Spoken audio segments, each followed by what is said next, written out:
Hello, hello. It's good to see you. I hope that you're enjoying your day. Welcome to another Pan That Palette update. This is now for May. I've been panning my Stila in the light and it's been a really good month. I'm excited to be completely back in my Stila palettes.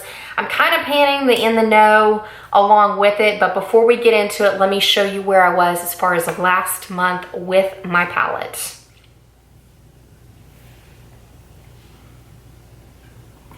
And here we are with this month. I did go in and reorganize my palette. The Stila and the light shadows are these first 10 across the top row. This next row is Stila in the Know, and then I have various Too Faced shades, Urban Decay 15th anniversary palette shades, and these are two of the same Too Faced shades. One of them is from the Matte Eyes palette, the other from the Shadow Bonbons, but they're very similar to Earth. I've really been inspired to go through my collection, see where I have more dupes. I want to incorporate more looks with warmer shadows because I'm looking at the shade Fire here, and it made me think of, you know, it's kind of inspired by the Too Faced peanut butter palette, and so I was looking through and I'm like, okay, well I could pan, you know, bubbly right here, this really beautiful gold with Fire, maybe some of Gilded Gold right here, because the two shadows that I've really been focusing on this month are Luster. I finally finished Kitten, and so now I've moved into the shade Flow from the Urban Decay 15th anniversary palette.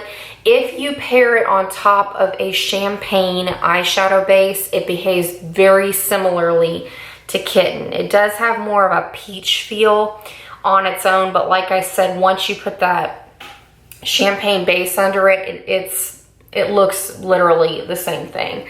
So I'm continuing to work on Bliss. I put Flow all over my lid, Luster in my crease or outer third, if you will. I set my liners with Ebony. Ebony I've made huge progress on, and then I've been going down into Earth to set my eyebrows. And then, like I said, I wanted to reorganize this palette. When I look at it, it also kind of reminds me of the Kat Von D Monarch palette. It's not a palette I own in my collection, but since I'm seeing a lot of people discuss it and talk about it in declutter videos and things like that, when I look at the shades laid out like this, it really kind of reminds me about that palette. So again, it makes me a little bit more inspired and excited to reach for these shadows, because I'm thinking like a Get Ready With Me. I have one coming up that I was inspired by the Maybelline Quad in Olive Martini. I found other shades in my collection that you could dupe in because that Quad was limited edition. So if you have the Wet n Wild Comfort Zone palette for the blue brown shade, or if you have Max Blue Brown pigment, then there's a shade from the NARS Duo in Habanero. If you go with that mint shade, it looks similar to the bluish green shade in there. And then going through, I subbed in Sunset for kind of the maroonish shade in there, or you could use Amaretto from your Too Faced Chocolate Bar palette. All sorts of things. Like the endless combinations are really just inspiring, because you see things and then you realize, okay, I can dupe that with what I have at home, or I can do this with what I have at home and achieve something very similar. It may not be exactly the same thing, but similar. So I went on and reorganized it, because the other thing I've got going for me right now is I've got to get used to these new frames. They are a tortoise shell frame, but they look black in person and on camera, and so I really wanted to pull out these warmer shades to strengthen the tortoise shell hues from my glasses while enhancing my eyes. So it's helping me to kind of go back to the drawing board a little bit with my makeup, because, you know, the purple frames, I had colors that worked really well with those, but now it's kind of like I need to bring back in the earthy tones. It was a nice choice to pick before panning the Too Faced Chocolate Bar, because there's a lot of brown, so I'm having a lot of fun with this palette right now. So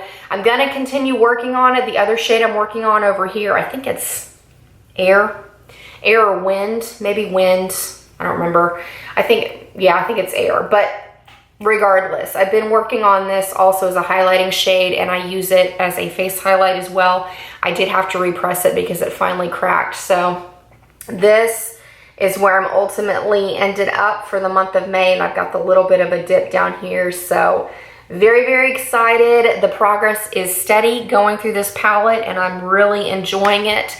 And it's also, I mean, again, today I reached for my Too Faced Semi-Sweet Chocolate Bar palette for the shade Peanut Butter.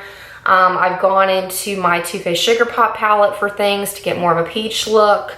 My NARS Duo, some Bare Minerals. Oh, just kind of FYI, along with my Stila palette, there is a shade from Bare Minerals that I've really been loving. It's kind of like NYX Mermaid, a little bit lighter, that I've loved popping in my inner corner. It's from the, I want to say it's, if you have this quad, you'll know it.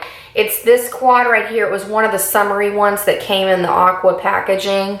Iconic, I think is what it's called, but this shade is beautiful if you pair it with Luster and something like Kitten, or in my case, we have Flow, or Midnight 15 also works. So that's it. It's been really, really fun. I'm looking forward to where I'm going to be for the next month. So I hope you're enjoying Project Panning, that you're having a lot of success with your Pan That palette as well. Have a wonderful rest of your day. I look forward to seeing you very, very soon. I've got a couple get ready with me's in the works. In fact, I need to refilm the one that I did for this look because some of the footage ended up missing. So gotta work on that for you and get that posted. So be on the lookout. I will be catching you soon. See you later.